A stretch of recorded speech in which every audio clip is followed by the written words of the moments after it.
Hey guys, today's topic of the video is going to be about an important group in English literature which is called University Wits. But before starting, I will suggest you to subscribe to my channel so that you can get all the literature related videos. Also follow me on Instagram so that you can get all the literary updates from there. In this video, we will be covering the definition, the introduction, the definition, of University Wits, their names, their works, their important significant features, and why they are called University Wits. So let's start right from the introduction of University Wits. Alright, University Wits is a group of young dramatists who appeared at the end of 16th century, and they revolutionized drama of that time and made it a popular genre. But before deconstructing the definition of University Wits, let's move towards the meaning of this whole term. University is some institute, some regular institute, which is the beacon of education for all people. At that time in England, Oxford and Cambridge were the leading universities, leading educational institutes. That was a time after Renaissance. So education, the environment for education was flourishing. And what is wit? Wit is a noun, and it's mean intelligence, cleverness. But in this term, wit means a form of intelligent humor, or it is something which is inculcated in you, which you are born with, is to say something clever with your wittiness, with your cleverness, with your activeness. You can write something. It is your ability to write or say something with your wit, with your what I should say, wittiness, with your as cunningness. Wit means how sharp are you. So in that time, they revolutionized the drama of Elizabethan. It was a time of Elizabethan age or Jacobean era. So that was a time when dramas were the leading genre of the age. So at the end of the 16th century in England, they never did work in a group, but they often collaborated with each other. Like there will be collaborations among William Shakespeare and other writers, Ben Jonson or some other writer. They didn't work in group. There was not a group under whom the public they used to publish their works, but that was collaboration, or that could also be the work ethics of these groups, these individuals. So that's why they come into the name of University Wits. Next point is they all have many common features in their dramas. That what I said before. There is an umbrella term for them, for their writers, for the 6 or 7 writers who are University Wits, but that the way they write signifies their their features. Their characteristic writing bring them under the term of University Wit. They felt the need of that time and audience and structured drama that way. There are certain characteristics in their dramas which we will be reading, which we will be discussing in next slides. The term University Wits was never used in their lifetime, but it was coined later by George Sainsbury. Wit is a synonym of scholar, of intelligence. William Shakespeare was not a university wit, but people confuse him with a university wit. Moving towards the definition, the exact definition of university wits. University wits are because they are called university wits because they are all educated in Oxford and Cambridge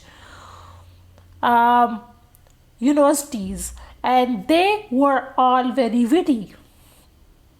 These are young writers who changed drama of that time and broke the tradition of ecclesiastical plays and medieval England. They not only secularized drama but also wrote dramas for their financial support. There is a term used for John Lyly, who contributed a lot in the formation of English comedy. So they broke the tradition which was coming before, and they secularized the drama, and they brought they form also romantic comedy in their plays. So that's why they are called wits. They are Oxford. They are 6 and 7. There are 7 Oxford and Cambridge educated men like Green, Robert Greene, Thomas Nash, George Peele, Christopher Marlowe, Lodge, and Lyly, and they transformed the drama in the end of 16th century. And so how they brought revolutions in drama, they changed the structure and language of the drama. They both improved it, the quality of language and the structures of Elizabethan dramas. That's why they are called wits. Next point is they all were the predecessors of William Shakespeare and shaped drama for him. So they gave the refined form of dramas in the hand of Shakespeare, and Shakespeare added colors in that further. They are only 6.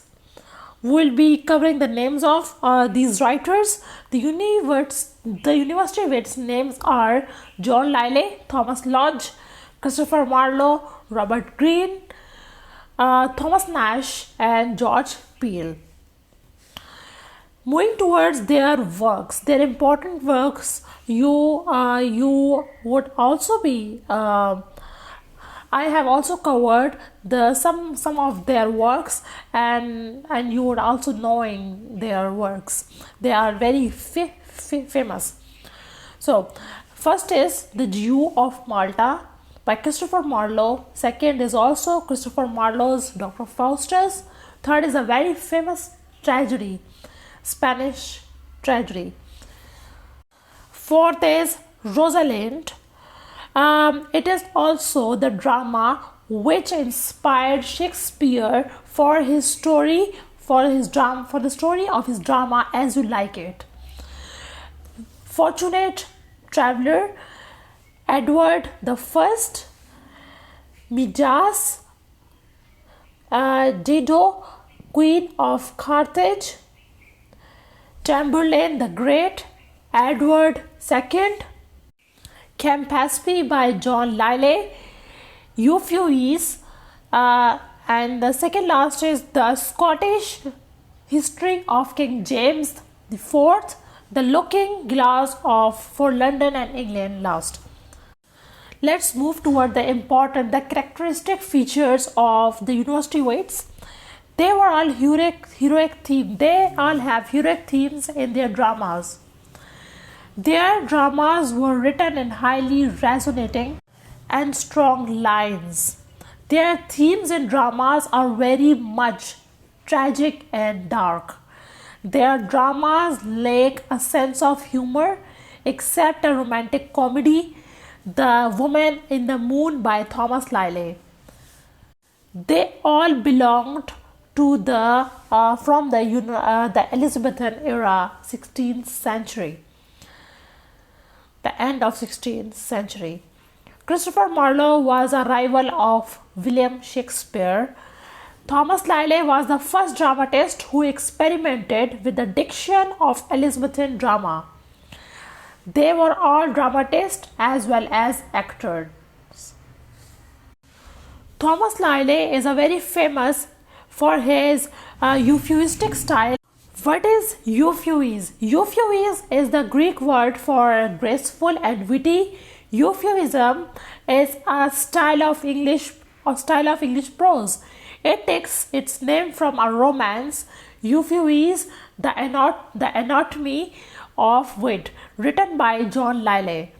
It is written in decorated and sophisticated style, employing a deliberate excess of literary devices such as antithesis, alliteration, repetition, and rhetorical questions.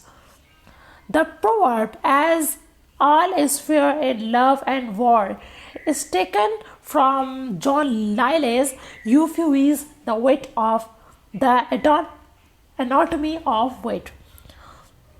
Thomas Kite uses the style of Seneca for his tragedies. The Spanish tragedy is the play of blood and revenge, and that is a highly admired drama in English history too.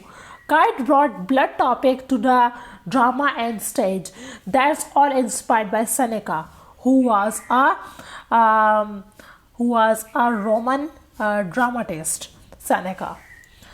Robert Greene is the master in creating plots and romantic comedies. Christopher Marlowe established a dramatic blank verse, and that's his characteristic feature. Christopher Marlowe is considered as father of English drama. His first play, Dido, Queen of Carthage, is based on Virgil's Aeneid.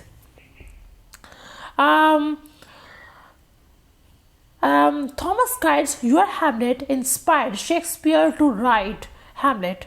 Robert Greene uses superstition and black magic to win the interest of the Elizabethan age audience. Lyly inspired William Shakespeare for A Midnight Summer Dream, which is his rom-com. So thanks for watching. I hope you like or dislike this video. Also comment in the comment box for further inquiry, and also subscribe to the channel if you like this video. Thank you.